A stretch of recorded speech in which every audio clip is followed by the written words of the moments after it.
Hello বন্ধুরা, তোমরা সবাই কেমন আছো? আজ আমি তোমাদের পিওলি মাছের চচ্চড়ি করে দেখাবো।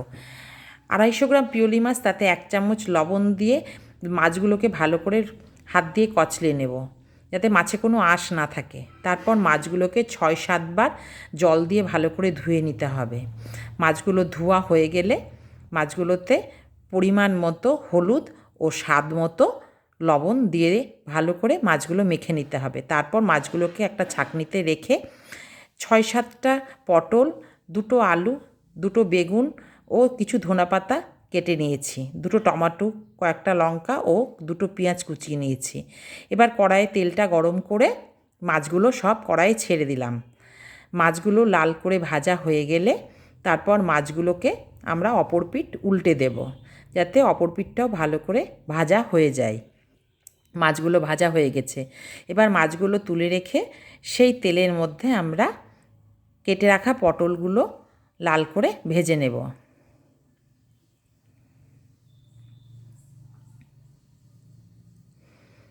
পটলগুলো লাল করে ভাজা হয়ে গেলে আমরা পটলগুলো একটা পাত্রের মধ্যে তুলে রেখে সেই তেলে একই রকমভাবে কেটে রাখা আলুগুলোকেও ভেজে নেব। আলুগুলো লাল করে ভাজা হয়ে গেলে সেই তেলে একই রকমভাবে বেগুনগুলো ভেজে নেব।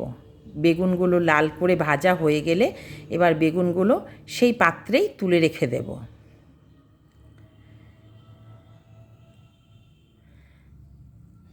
এবার কড়াইয়ে সামান্য পরিমাণ তেল দিয়ে তাতে কালো জিরা, 6-7টা কাঁচা লঙ্কা ও 2টো পেঁয়াজ কুচানো দিয়ে দিতে হবে। এবার তাতে অল্প করে চিনি দিয়ে দিতে হবে, যাতে সবজিতে কালার আসে। দিয়ে টমেটো দিয়ে একটু লবণ দিয়ে ভালো করে ভেজে নিতে হবে।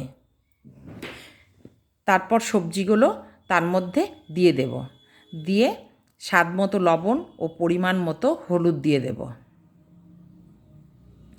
আর বাটিতে একটু জল গুলিয়ে একটু জল সামান্য পরিমাণ দিয়ে দেব। ভালো করে নেড়ে চেড়ে এবার তার মধ্যে মাছগুলোকেও দিয়ে দেব। দিয়ে ভালো করে নাড়তে থাকতে হবে, যতক্ষণ মাছগুলো না মজেছে।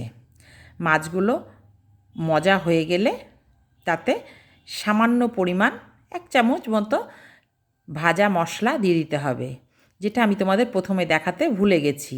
ভাজা মশলাটা হচ্ছে গোলমরিচ ও জিরার গুঁড়ো। ভালো করে নাড়াচাড়া হয়ে গেলে তাতে একটু ধনা পাতা দিয়ে ছিটিয়ে দিতে হবে। দিয়ে একটা থালা দিয়ে ঢেকে লো ফ্লেমে 5 মিনিট মতো রেখে দিতে হবে। আমাদের 5 মিনিট হয়ে গেছে। এবার আমাদের সবজিটা কমপ্লিট হয়ে গেছে। তোমাদের যদি এই পিওলি মাছের চচ্চড়িটা দেখতে ভালো লেগে থাকে তাহলে আমাকে একটা কমেন্ট করে জানাবে।